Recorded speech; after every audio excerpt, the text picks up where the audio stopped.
go for insects and gophers and mice and spiders and all that.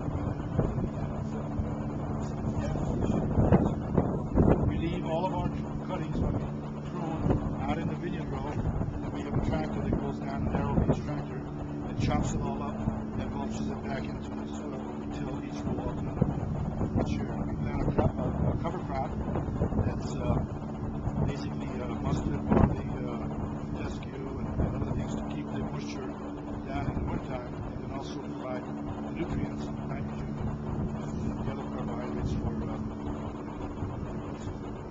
this was a Merlot block. You can see the trunk is real thick. It's about 7 years old. Last year we chopped it off at the ground and grafted it.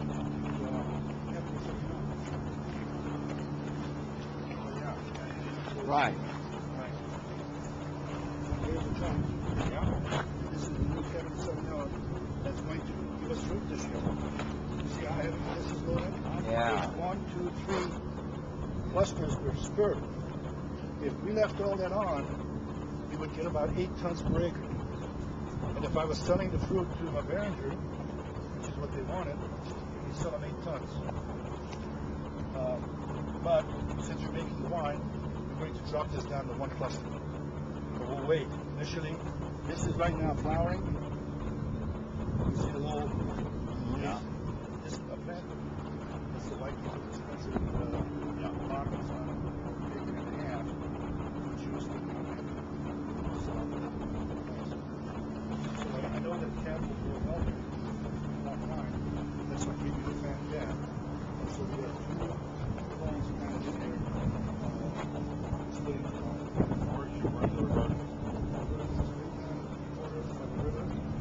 It's a very, very heavy clay spot, and the way it's located and shaded with the clearing area and all that, and the soil profile is, I haven't done chemical analysis, but when I pick up the soil and grind it up and smell it and put saliva on it, taste it, it tastes like the soil that pictures. The only thing it's missing is a little limestone. Otherwise, it's got the minerality and all that, and we're going to make a Merlot-based wine. This winery is a wine finish. We're already on track. You're on track. 2007. Match up. So where's your plate? This is optional. Oh, this is a blueberry. Okay. Also, a little bit of sandy all the rest of it about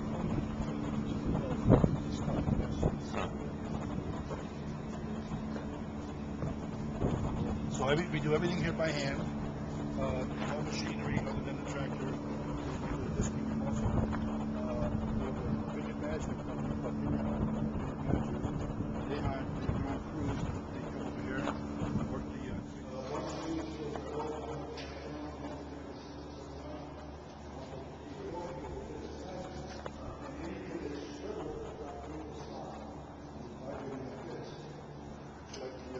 debris down below. That goes in the trash, and then you see it all. And the barrier is up on there. And then I designed this table myself. It's the longest sorting table, 26 feet long, and 18 people working. So 9 ladies on each side. And we sort, pick out the larger debris. You like the ladies, don't you? Yeah, because they're very, very attentive. And unlike the guys, they get tired and pissed off and lazy. So, because they have to stand here.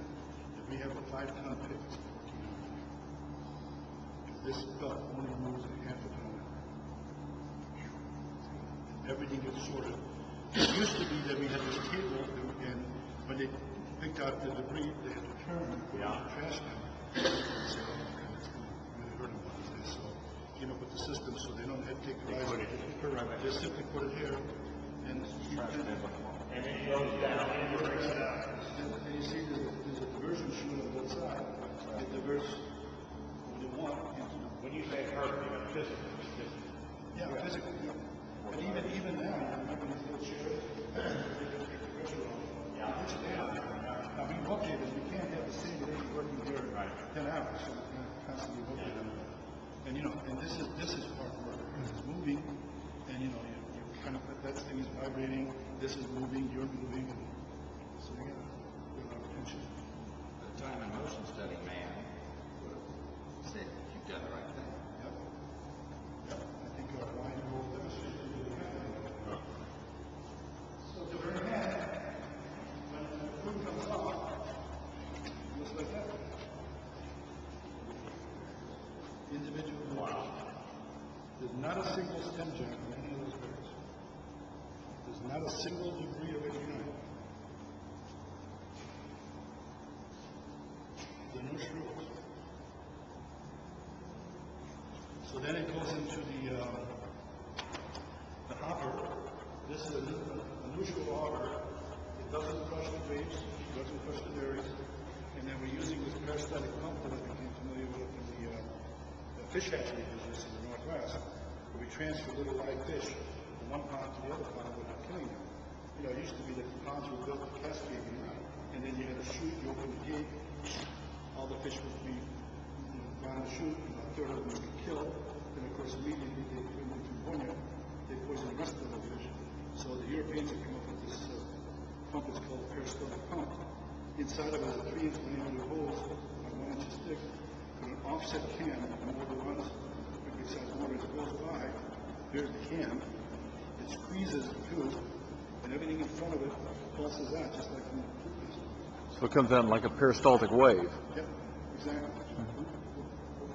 Pumps up to the top of the tank, the berries drop, they pop open a little bit, and we start bringing in juice, we start pumping it over, and so we never do any crushing, we never do any agitation, we never do any bajage, punch down, no mechanical touching of the berries. Gentle, gentle, gentle. And first thing we do is cold soak. Tanks, each of these tanks are sized for blocks. So we separately ferment each block, and there's one fermentation tank. We have three blocks, 4 blocks that are real small, so we can buy them. But the rest of them, the first we cold soak for, again, a number of days. We decide when you can sell them.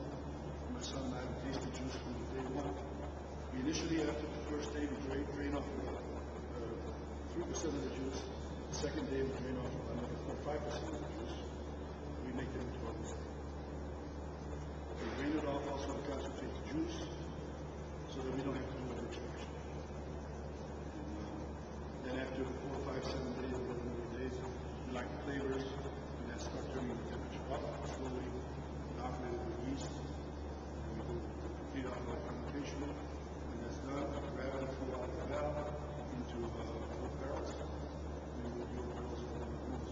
We do malolactic fermentation.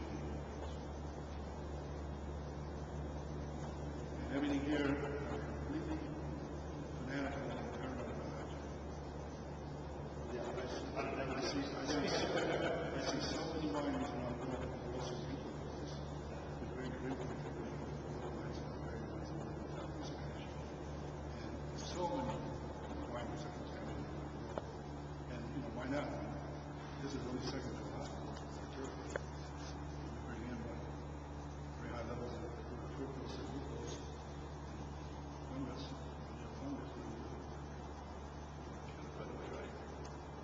So let me close the door. We're going to close this. Everything here is steel, powder wood, metal, no wood of any kind in the facilities because wood gives off contamination. And we finally put this floor down after this is concrete underneath. We waited about 2 years to make sure that all the release agents that flashed off from the concrete, we have maximum packing, distributed cracks, and put this floor down. This is an FDA grade cementitious